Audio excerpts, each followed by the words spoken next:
बघायला होतो बघा. तर या ठिकाणी युनिव्हर्सल सेट कशाला म्हणतो आपण? Universal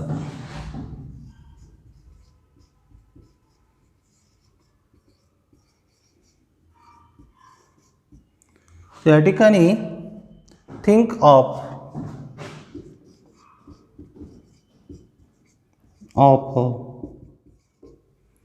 bigger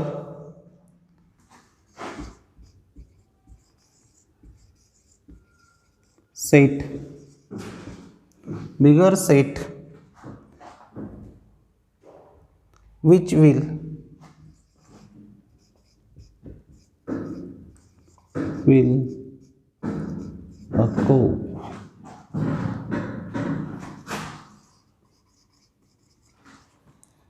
accommodate all the given sets, all the given sets under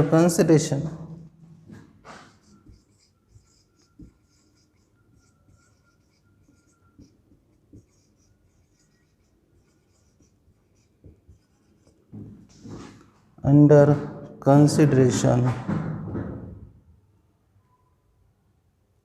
which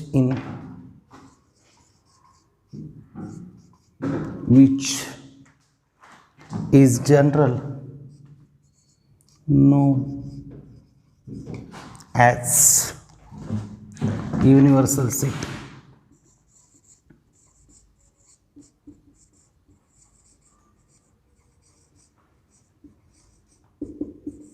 बघा एकदम सोपं आहे.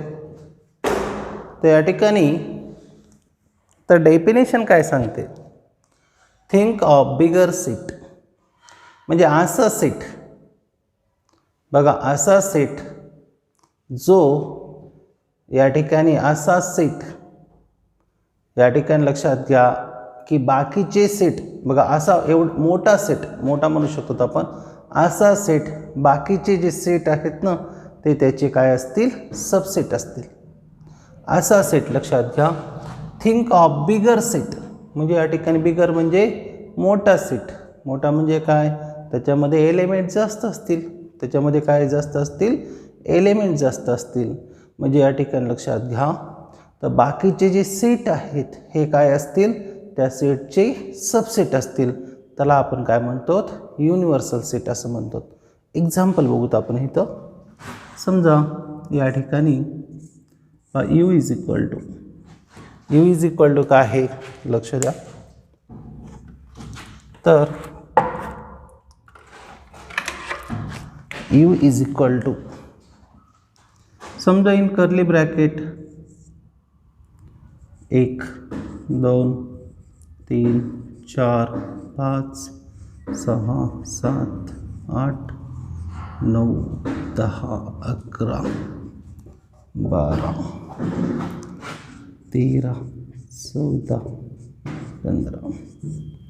तर या ठिकाणी यू इज इक्वल टू इथं मी नंबर किती लिहिले आहेत? तर 1 to 15 लिहिलेत. 1 to 15. आता मी या ठिकाणी लक्षात घ्या ए हा सेट लिहितो बा. ए हा सेट याच्यात काय लिहितो? 1 9 कळतंय? 1 लिहितो 1 8 1 आणि 8 हे दोनच लिहितो.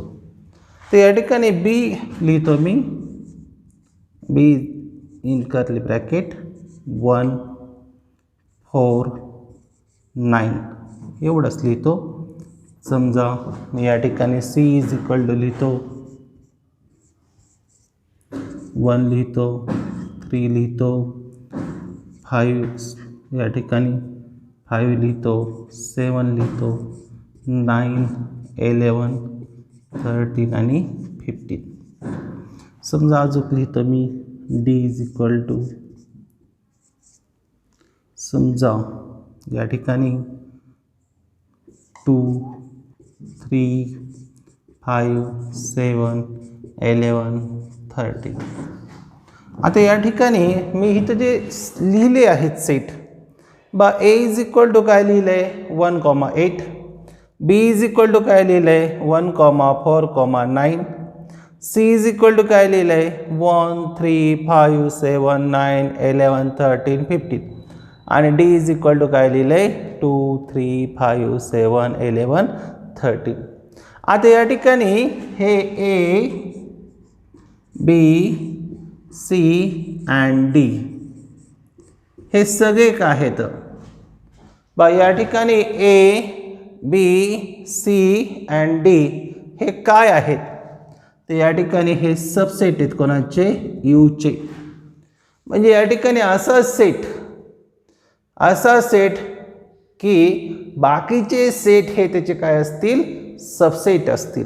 बाकीचे सेट काय असतील त्याचे सबसेट असतील. त्याला आपण काय म्हणतो युनिव्हर्सल सेट. समजते त्याला काय म्हणतो आपण universal set.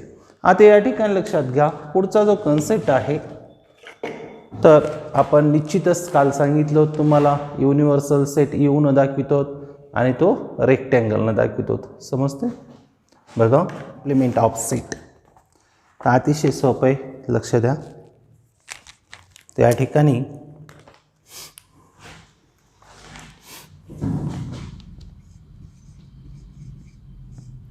Complement of set तर डेफिनेशन काय आहे. Suppose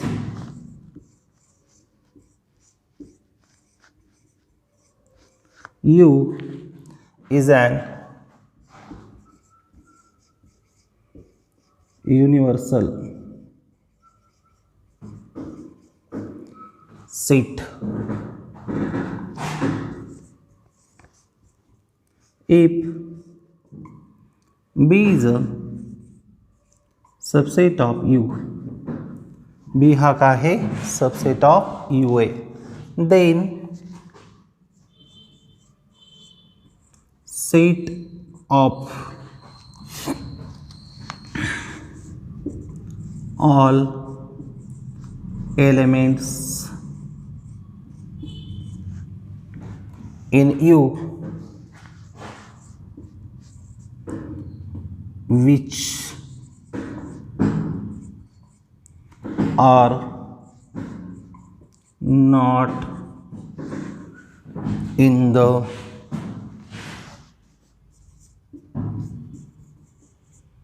set B is called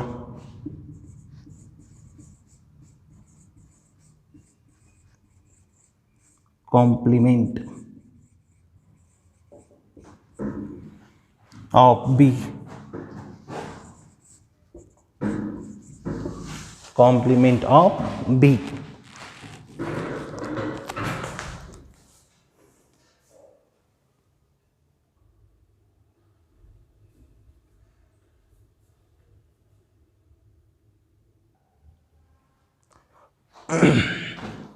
तर लक्ष द्या बघा कॉम्प्लिमेंट ऑफ सेट तर अतिशय सोपं आहे. डेफिनेशन काय आहे. Suppose U is an universal set. U काय आहे युनिव्हर्सल सेट आहे.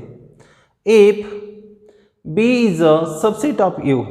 बी is a subset of U. याला कसं वाचायचं लक्षात घ्या. B is a subset of U. कसं वाचायचं B is a subset of U. जर बी हा काय असेल सबसेट असेल कोणाचा यूचा. मग या ठिकाणी लक्षात घ्या suppose U is an universal set if B is a subset of you.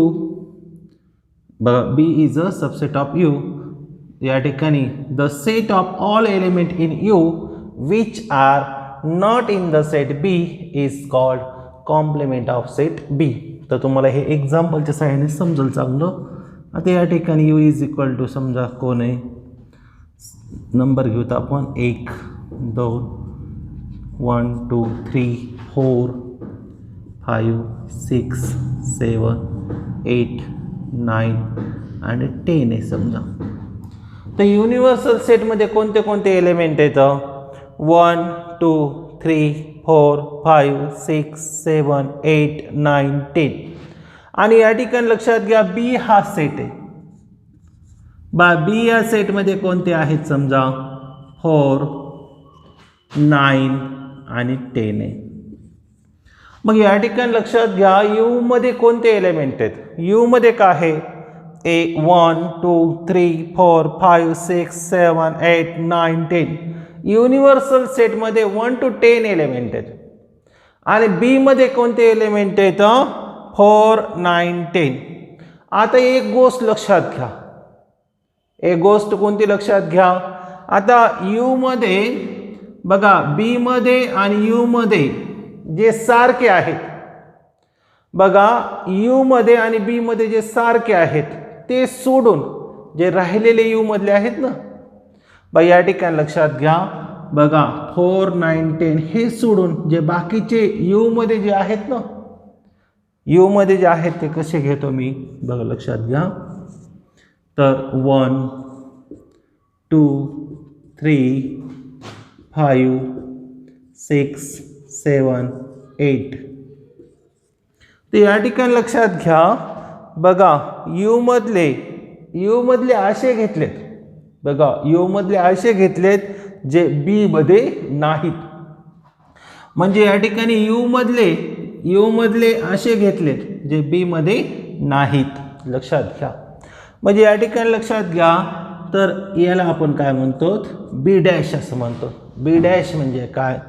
तर या ठिकाणी बीचा कॉम्प्लिमेंटरी सेट कशानं दाखवितो? बी डॅशनं. बीचा कॉम्प्लिमेंटरी सेट कशानं दाखवितो? बी डॅशनं. याच्यात एकदम सोपं आहे. लक्षात घ्या, बीचा बी डॅश काढायचा असेल तर एकच गोष्ट लक्षात घ्यायची, या दोघांमध्ये जे एलिमेंट आहेत ना, या दोघांमध्ये समजा हे 4 आहे, इथं 4 आहे, हे 9 आहे, हे 9 आहे, हे 10 आहे, हे 10 आहे. आता या ठिकाणी दोघात जे सारखे आहेत ना, म्हणजे या ठिकाणी बघा बी मध्ये, बी हा सबसेट आहे कोणाचा? यूचा. म्हणजे बी मधले सगळेची सगळे एलिमेंट हे कशात असतील? यू मध्ये असतील. बी मधले सगळेची सगळे एलिमेंट कशात असतील? यू मध्ये असतील. पण यू मध्ये जास्त एलिमेंट आहेत, कळतंय? यू मध्ये हे बी पेक्षा जास्त एलिमेंट आहेत. मग या ठिकाणी जे जास्तीचे एलिमेंट आहेत ना, जे जास्तीचे एलिमेंट आहेत ते कशात येतात? बी डॅश मध्ये येतात. बी डॅश म्हणजे काय? कॉम्प्लिमेंट ऑफ बी ला काय म्हणतो आपण? बी डॅश. म्हणजे या ठिकाणी बी हा जो सेट आहे त्याचा कॉम्प्लिमेंट सेट काढायचा असेल तर त्याला आपण बी डॅश असं म्हणतो. मग त्याच्यामध्ये कोणते एलिमेंट येतात? तर एक गोष्ट लक्षात घ्या, जे बी मध्ये आहेत ना ते सोडून, जे बी मध्ये आहेत ते सोडून यू मधले सगळे एलिमेंट कशात येतात? बी डॅश मध्ये येतात. त्याला आपण बी डॅश असं म्हणतो किंवा बी काढून असं छोटं सी असं लिहितो. ते या ठिकाणी अजून आपण एक्झाम्पल बघूत.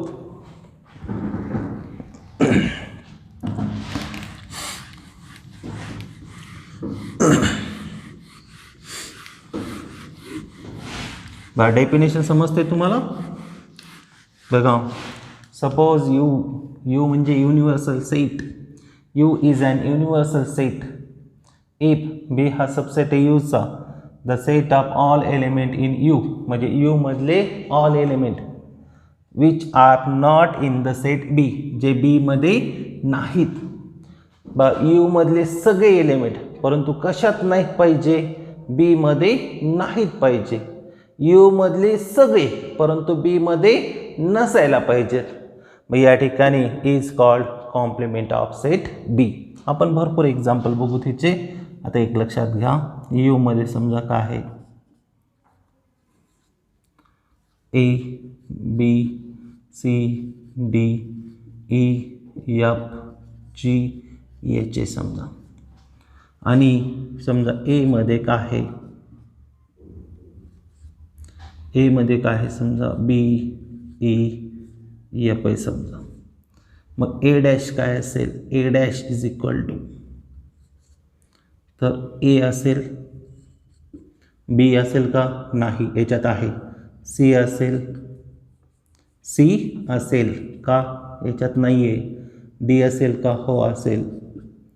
ई असेल का, नाही, याच्याकडं आहे. याच्यात आहे म्हणून इथला घ्यायचा नाही. एफ याच्याकडं आहे, दोघात सामायिक आहे ना. बी बी आहे, ई ई आहे, एफ एफ आहे. मग कोण उरते, जी घ्यायचा, एच घ्यायचा. बघा या ठिकाणी एचा कॉम्प्लिमेंटरी कोण असेल, ए डॅश. मग या दोघात कुणी सारखं आलं आहे का, या दोघांमध्ये कुणी सारखं आहे का, तर नाही. तर ए डॅशमध्ये कोण घेतलं आहे, यूमधले असे एलिमेंट घेतले आहेत, यूमधले असे एलिमेंट घेतले आहेत जे कशात नाही आहेत, एमध्ये नाही आहेत. अजून एक एक्झाम्पल बघूत आपण. समजा यू इज इक्वल टू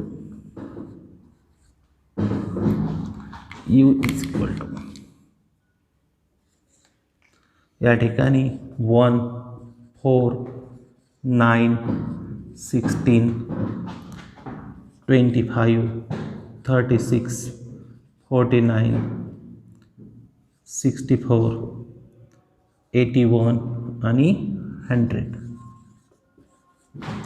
आता बघा कोण कोण घेतलेत, 1 4 9 16 25 36 49 64 81 आणि 100.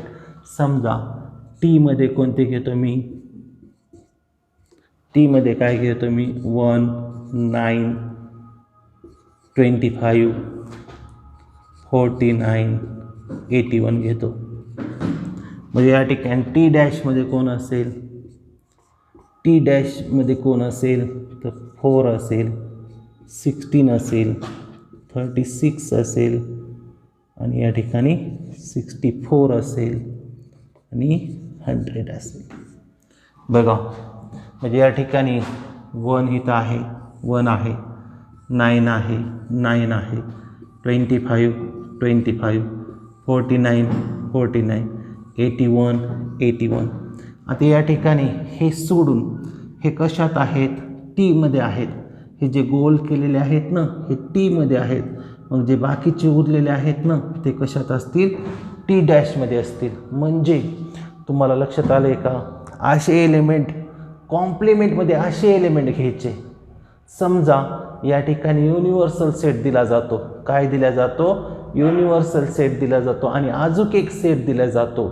मग या ठिकाणी त्या दोन युनिव्हर्सल सेटची आणि दिलेल्या सेटची कंपॅरिझन करायची आणि या ठिकाणी यूमध्ये आणि टीमध्ये जे सारखे आहेत ना ते सोडून बाकीचे यूमध्ये जे राहिलेले आहेत ते कशात लिहायचे, डॅशमध्ये लिहायचे. डॅश म्हणजे काय, कॉम्प्लिमेंट ऑफ दॅट सेट. म्हणजे पीचा पी डॅश, यमचा यम डॅश, कळते. असं जे असते त्याला काय म्हणतो आपण, तर या ठिकाणी कॉम्प्लिमेंट ऑफ सेट असं म्हणतो. काय म्हणतो, कॉम्प्लिमेंट ऑफ सेट. बघूत आपण अजून काही. 2 नंबरचा प्रश्न लक्षात घ्या. आता बघा यू इज इक्वल टू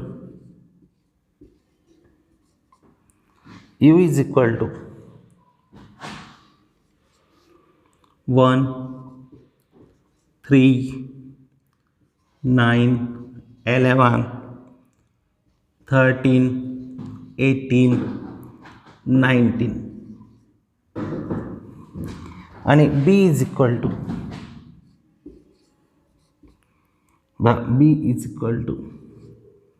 तर काय दिले आपल्याला, 3 9 11 आणि 30. आता लक्ष द्या, यू इज इक्वल टू कोण आहे, 1 3 9 11 13 18 19 यू मधले एलिमेंट आहेत ते. आणि बी मध्ये कोण आहे, 3 9 11 13. आता बी डॅशमध्ये बी डॅशमध्ये कोण येईल, बी डॅशमध्ये कोण येतील, लक्षात घ्या. बी डॅशमध्ये काय येईल, तर या ठिकाणी यू मधले असे एलिमेंट येतील, यू मधले असे एलिमेंट येतील जे कशात नाही येतं, बी मध्ये नाहीत. यू मधले असे एलिमेंट येतील जे कशात नाही येतं, बी मध्ये नाहीत. म्हणजे कोण कोण आहे बघा. तुम्हाला जर हे समजत नसेल तर साधी गोष्ट आहे, पेन्सिलनं गोल करायचं. आता हे 3 आहे, इथं 3 9 9 11 11 13 13. जे सर्कल केले आहेत, ज्यांना सर्कल केले आहेत ते सोडून द्या. बाकीचे यू मध्ये जे शिल्लक राहिलेत ना, बाकीचे यू मध्ये शिल्लक राहिलेत ते घ्या. म्हणजे कोण कोण असेल 1 18 आणि 19.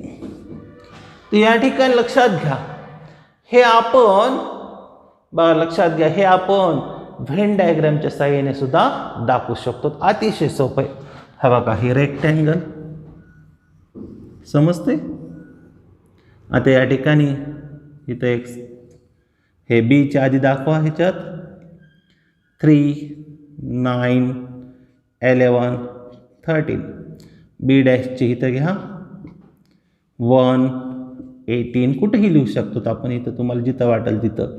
आणि हे यू. समजतंय? अतिशय सोपं आहे. आता या ठिकाणी बघा, आता बी डॅशचा डॅश काढायचं. लक्षात घ्या, हा कन्सेप्ट लक्षात घ्या. आता हा जो बी डॅश आहे ना, बी डॅशचा डॅश म्हणजे काय? आपण बीचा कॉम्प्लिमेंट काढला. बीचा कॉम्प्लिमेंट कोण असतो? बी डॅश असतो. लक्षात घ्या, बीचा कॉम्प्लिमेंट कोण असतो? बी डॅश असतो. आणि बी डॅशचा डॅश म्हणजे कसं लिहायचं असते? लक्षात घ्या बघा, बी डॅशचा डॅश, बी डॅशचा डॅश कळतंय? बी डॅशचा डॅश. आता कंपॅरिझन कोणाची करायची बघा, हे तात्पुरतं मोडतो मी. आता ह्याचं काम संपलं आपल्याला. तर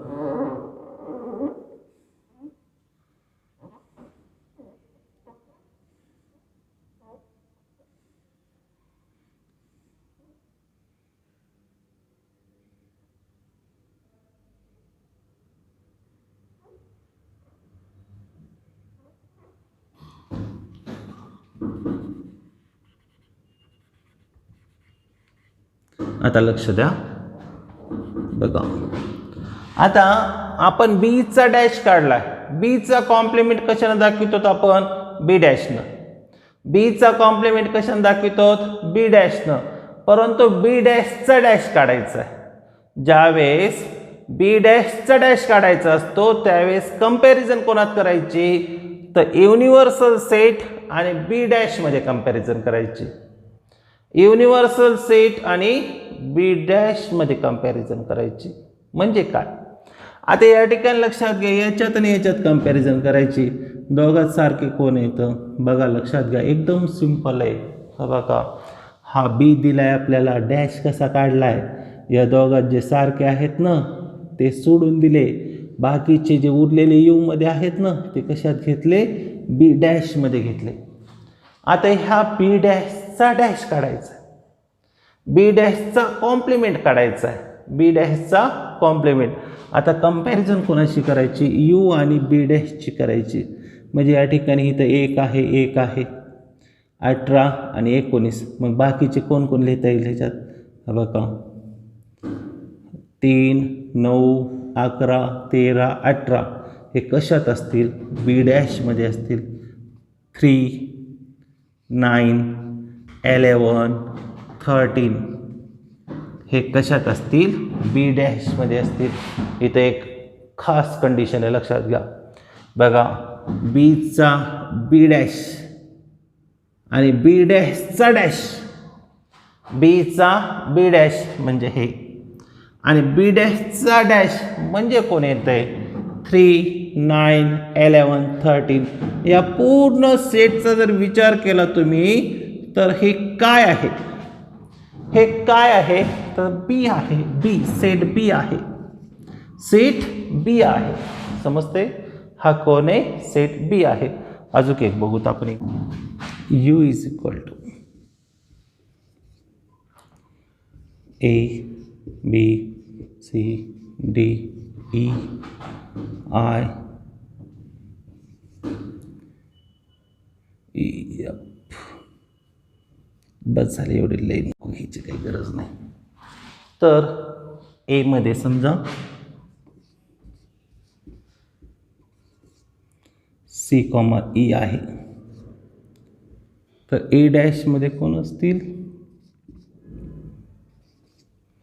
ए डॅशमध्ये कोण असतील, या दोघात जे सारखे आहेत ना ते सोडून द्या.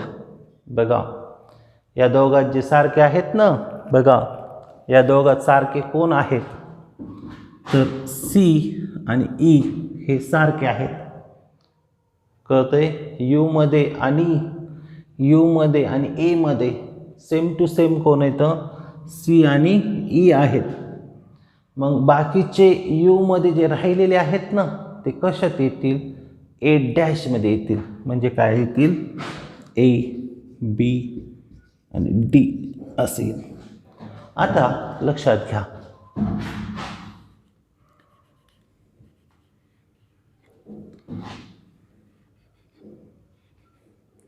आता बघा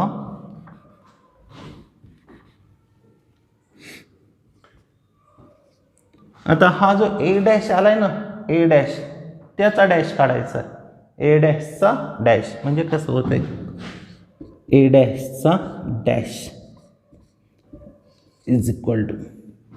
आता या ठिकाणी ए डॅशचा डॅश काढत असताना आपण कंपॅरिझन कोणाशी करायची, यू जो आहे ना युनिव्हर्सल सेट आणि ए डॅश या दोघांची कंपॅरिझन करायची. म्हणजे एचा ए डॅश कोण, ए बी डी, आणि ए डॅशचा डॅश म्हणजे कोण असेल, ए डॅशचा डॅश. तर या ठिकाणी लक्षात घ्या, ए डॅश आणि यूमध्ये जे सारखे आहेत ते सोडून द्यायचे, त्यांचं ते घ्यायचे नाहीत. म्हणजे या दोघात सारखे कोण आहे, ए आहे, बी आहे आणि डी आहे. मग याच्याकडे शिल्लक कोण राहिलं, सी कॉमा ई. म्हणजे ए डॅशमध्ये कोण असेल, सी कॉमा ई असेल. आणि हे कोणाचे एलिमेंट आहेत, सी कॉमा ई हे एलिमेंट कोणाचे आहेत, तर हे एचे आहेत. कोणाचे आहेत, एचे आहेत. समजतंय? तर या ठिकाणी असं जी असते त्याला आपण काय म्हणतो, कॉम्प्लिमेंट सेट असं म्हणतो. Complement set. अजून एक एक्झाम्पल बघतो आपण याचे.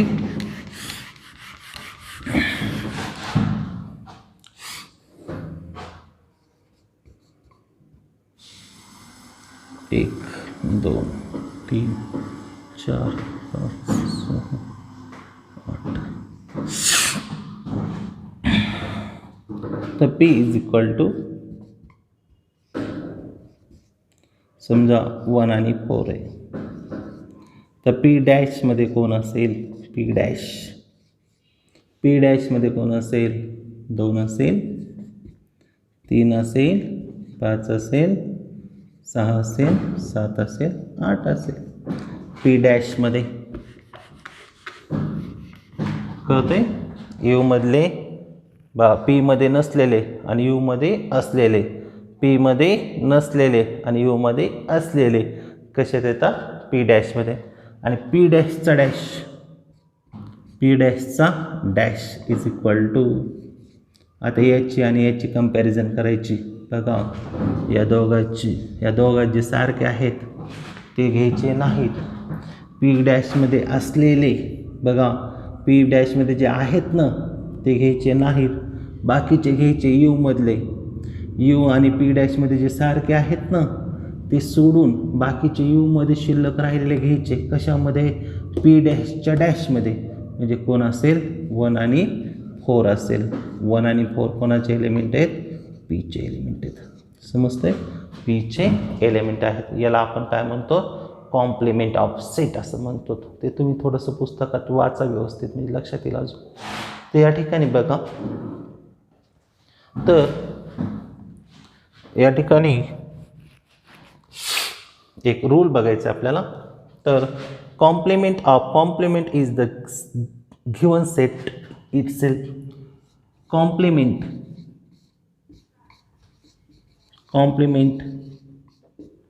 बघा, कॉम्प्लिमेंट ऑफ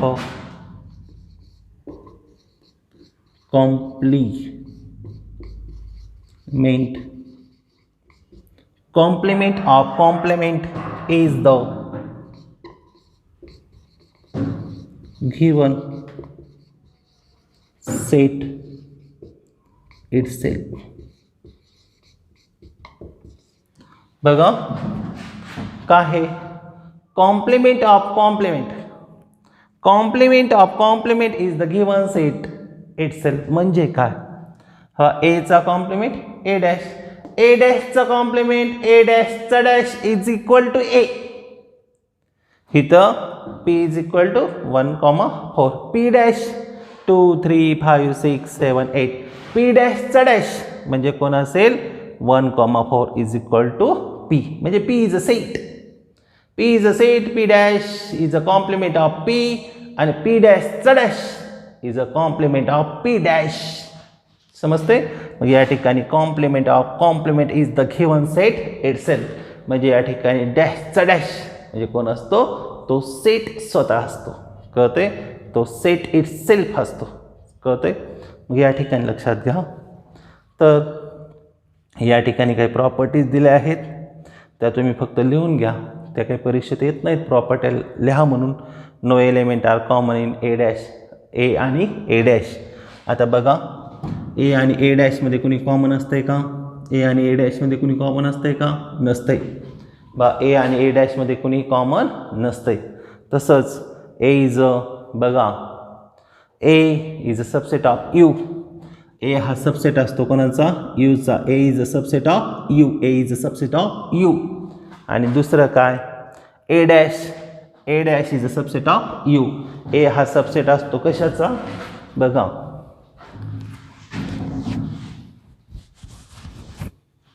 तर या ठिकाणी ए डॅश हा सबसेट असतो यूचा आणि ए हा सबसेट असतो यूचा. लक्षात घ्या. तर complement of set U is empty set. तर या ठिकाणी यूचा कॉम्प्लिमेंट कोण असतो? लक्षात घ्या, यूचा कॉम्प्लिमेंट कोण असतो? एम्प्टी सेट असतो. समजते? यूचा कॉम्प्लिमेंट कोण असतो? एम्प्टी सेट असतो. आणि कॉम्प्लिमेंट ऑफ एम्प्टी सेट कोण असते? युनिव्हर्सल सेट असतो. म्हणजे लक्षात घ्या,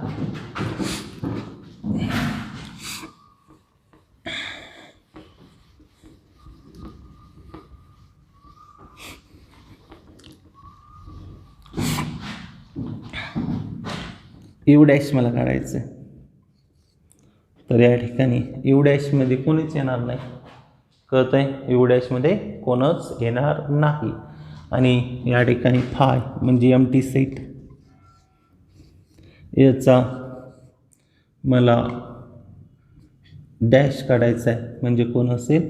युनिव्हर्सल सेट येतो. Universal set. कळतंय? तर या ठिकाणी प्रॅक्टिस सेट 1.3.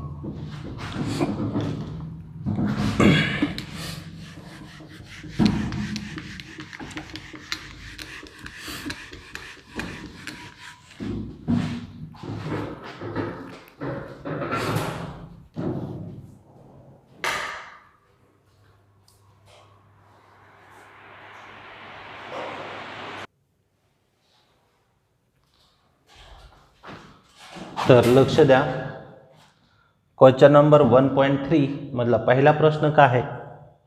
तर या ठिकाणी बघा, पहिला प्रश्न काय आहे? तर then which of the following statement are true and which are false. म्हणजे बघा, कोणत्या स्टेटमेंट ट्रू आहेत आणि कोणत्या स्टेटमेंट फॉल्स आहेत हे आपल्याला सांगायचं आहे. आता ए मध्ये कोण कोण आहे ते लक्षात घ्या. A B C D E. एचे एलिमेंट कोण आहेत? सेट एचे एलिमेंट कोण आहेत? बघा, small A, small B, small C, small D, small E. बीचे एलिमेंट कोण आहेत? Small C, small D, small E, small F.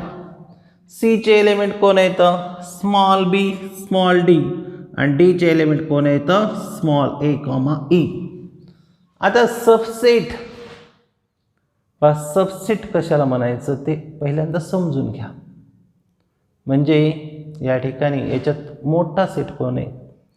तर ए हा सेट मोठा आहे. लक्षात घ्या. कळतंय? मग या ठिकाणी सी हा सबसेट आहे का बीचा? म्हणजे सी मध्ये जे असलेले एलिमेंट आहेत ना, सी मध्ये असलेले एलिमेंट हे बी मध्ये आहेत का? सी मध्ये बी कॉमा डी हे एलिमेंट आहेत. मग ते बी मध्ये आहेत का? ते एकटा डी आहे, एकटा डी आहे. मग एकटा डी असून चालतंय का? तर नाही.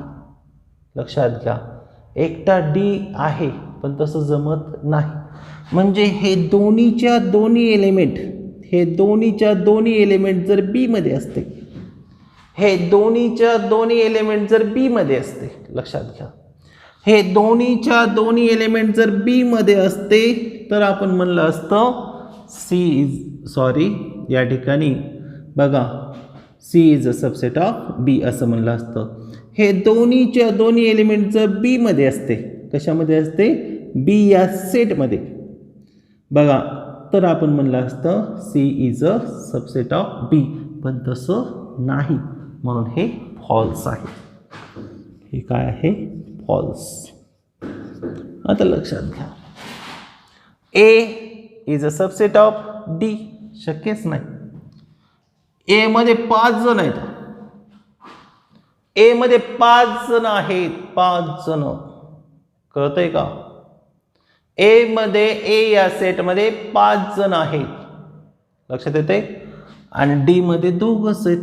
मग हा ए हा सबसेट कसा होईल याचा शक्यच नाही. का नाही? तर या ठिकाणी ए आणि ई याच्यात आहेत, या ठिकाणी याच्यात आहेत. परंतु लक्षात घ्या काय म्हणते, ए हा सबसेट आहे म्हणते डीचा. तसं नाही. असं म्हणलं असतं तर ट्रू झालं असतं. डी हा सबसेट आहे एचा. कळतंय? आता लक्षात घ्या, ए हा सबसेट नाही डीचा. कशामुळं? ए आणि ई 2 जणच आहेत याच्यात, पण बी सी डी याच्यात आहेत का? नाही. या ठिकाणी बी सी डी हे सुद्धा याच्यात असते. बघा, A B C D E हे सगळे जर याच्यात असते तर आपण म्हणलं असतं A is a subset of D. पण तसं नाही, म्हणून हे काय आहे? फॉल्स. आणि D is a subset of B. बघा, D is a subset of B नाही आहे. कशामुळं? याच्यात ए आहे, याच्यात आहे का? ए याच्यात ए आहे, याच्यात आहे का? नाही, म्हणून false.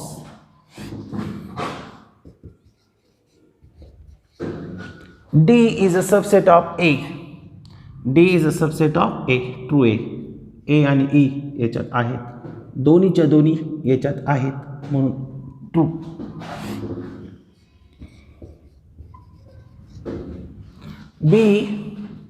B is a subset of A. B is a subset of A. चूक आहे. कशामुळे नाही? तर या ठिकाणी ह्याच्याकडे एफ आहे. एफ याच्याकडे आहे का? एफ पुस्तकात आहे का? माझ्या कोणी चुकून लिहायचं तर राहील नाही एफ. तर या ठिकाणी बघा नाही. लक्षात घ्या, याच्याकडे एफ आहे पण याच्याकडे आहे का? नाही. बघा, याच्याकडे एफ आहे, याच्यात नाही. हे सगळे याच्यात पाहिजेत त्यावेळेस सबसेट होतो. मग हे सुद्धा फॉल्स आहे. आणि C is a subset of A. B comma D आहेत, म्हणून हे काय असेल? ट्रू असेल. हे काय असेल? ट्रू असेल. तर बाकीचा भाग आपण पुढच्या तासामध्ये बघू. ठीक आहे? तर अभ्यास करा, हे कन्सेप्ट वाचा, व्यवस्थित सोडवा, काही अडचण असेल विचारा. हे वाचणं आवश्यक आहे. लक्षात घ्या, हे कन्सेप्ट असतात. या ठिकाणी हे नवीन आहे तुमच्यासाठी नवीन आहे. हे तुम्हाला वाचणं आवश्यक आहे. लक्षात घ्या, प्रत्येक एक्झाम्पल वाचणं आवश्यक आहे. मी जे एक्झाम्पल दिले ते वहीवर लिहिणं आवश्यक आहे. तुम्हाला काही जर अडचण असेल तर मला सांगणं तुम्ही आवश्यक आहे. कळतंय? तर या ठिकाणी आज आपण बघा या तासामध्ये एवढंच घेऊ. आता पुढच्या तासामध्ये याचा पुढचा भाग होईल. ठीक आहे?